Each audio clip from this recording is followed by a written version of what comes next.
Olá, boa tarde. Como vocês estão? Espero que todos estejam bem. Então, na aula de hoje nós iremos continuar com o artigo de opinião, o texto dissertativo argumentativo, que nós estudamos a semana passada, o texto em que apresenta argumentação.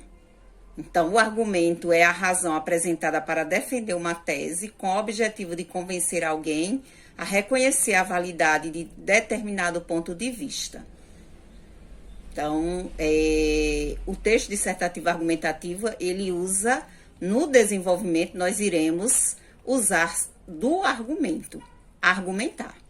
Nós vimos que é um texto que se subdivide em 3 partes, sendo que tem a introdução, que é onde você vai apresentar a tese, ou seja, o tema núcleo do texto, onde você usa aí mais ou menos o que? Um parágrafo, contendo mais ou menos umas 5 linhas, Depois você vem para o quê? Para o desenvolvimento, que é onde você vai o quê? Argumentar, usar-se dos tipos de argumentos, que nós iremos aqui estudar nesse momento. E, para finalizar, nós usamos o quê? A conclusão. Teremos que concluir o texto usando de uma conclusão ou sugestiva ou sintética. Sendo que a conclusão sugestiva, você vai fazer o quê? Você vai dar solução para o problema que você está argumentando, a situação, o tema núcleo, a tese que está sendo defendida. Então, você vai dar uma sugestão de algo que deve ser feito para reverter tal situação. Ou então, você pode também fazer do tipo síntese, ou seja, simplificar, resumir com suas palavras, o que foi abordado lá no desenvolvimento, certo? Então, nós iremos ver aqui um pouco de quais são esses tipos de argumentos. Então, nós temos argumentos argumento de autoridade.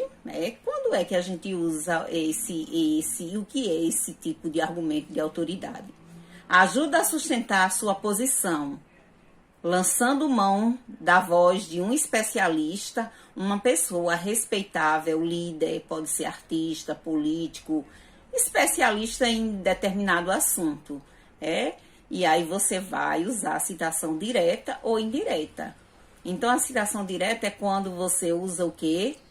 Você pega a fala, exclusivamente a fala desse especialista e vai escrever lá. E você coloca entre aspas, porque é uma citação direta.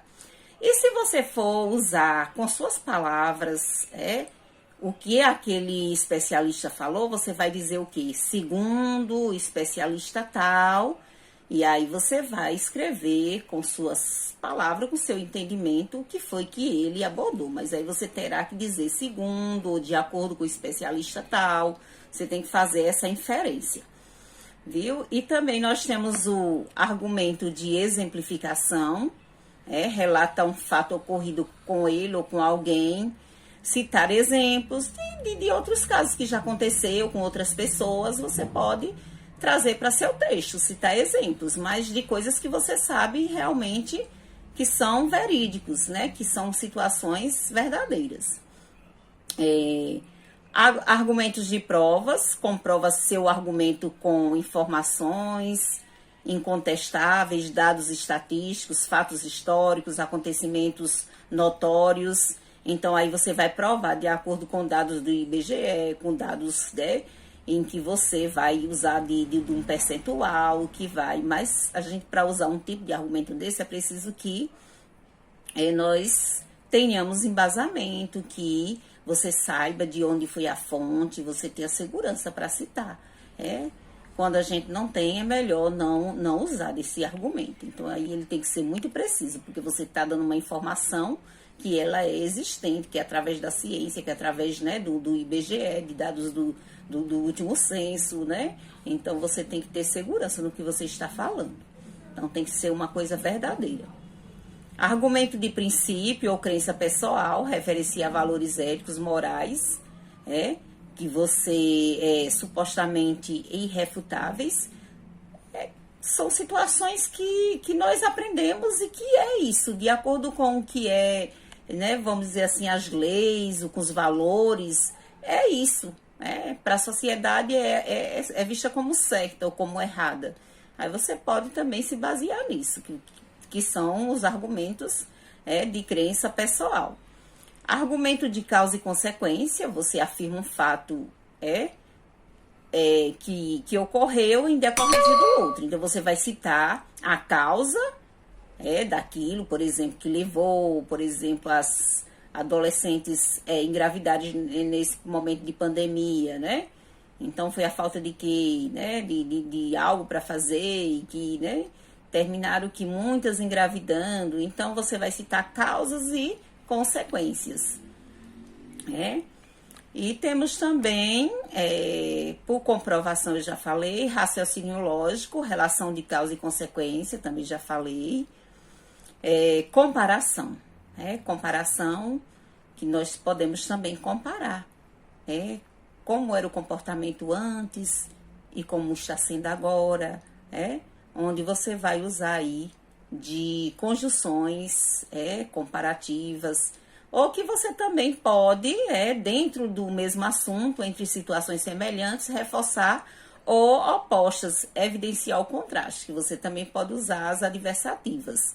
Você vai falar de uma coisa que era antes, mas agora, né, estão se comportando dessa forma. Então, aí você vai usar, porém, você pode afirmar lá, né?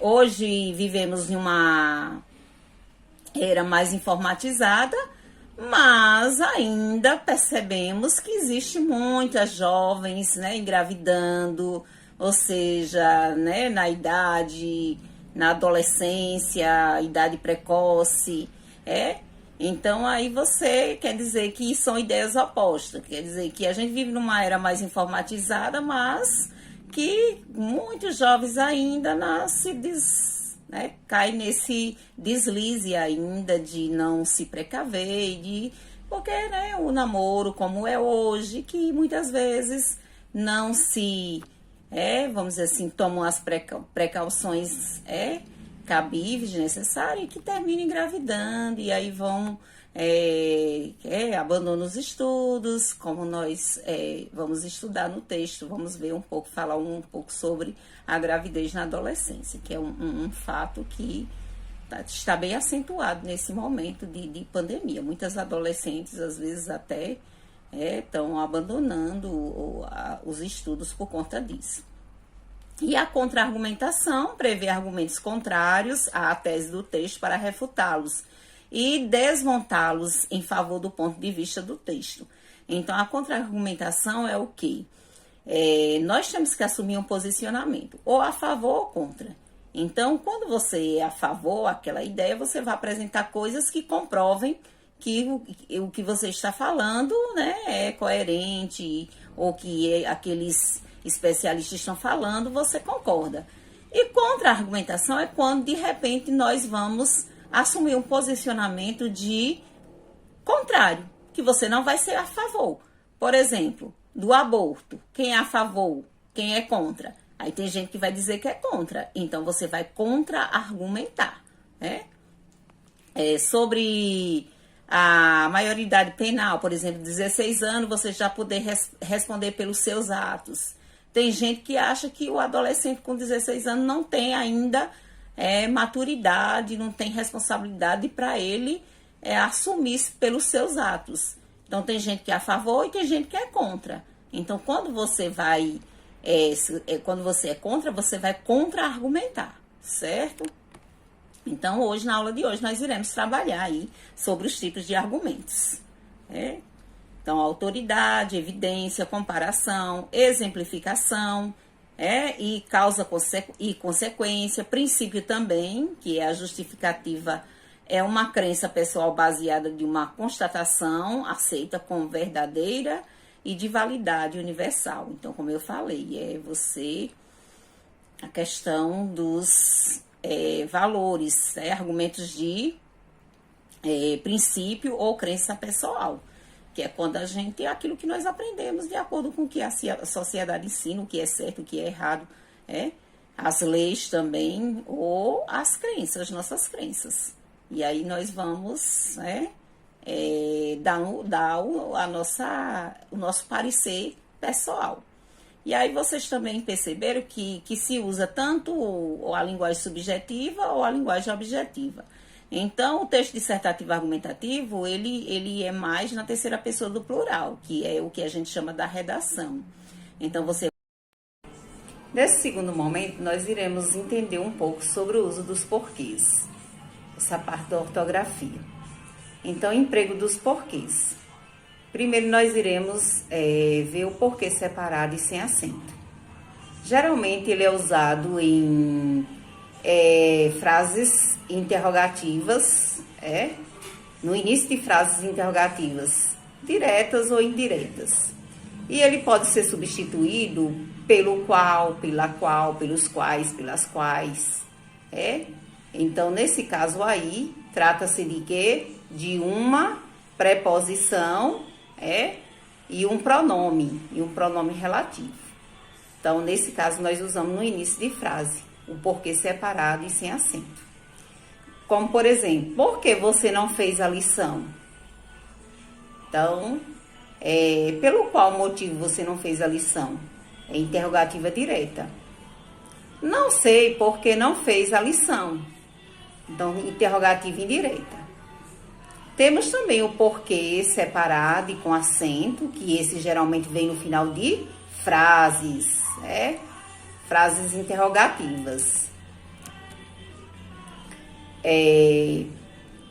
Você não fez a lição, por quê? Então, esse porquê aí é separado e com acento. E temos também o porquê junto, que se trata de uma conjunção, explicativa, ou pode ser também causa, uma conjunção que indica a causa, e que ele pode ser substituído aí por pois. Aí é uma conjunção.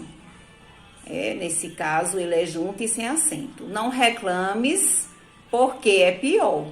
Então, não reclames, pois é pior. Ele não fez a lição porque não a entendeu. Ele não fez a lição, pois não a entendeu.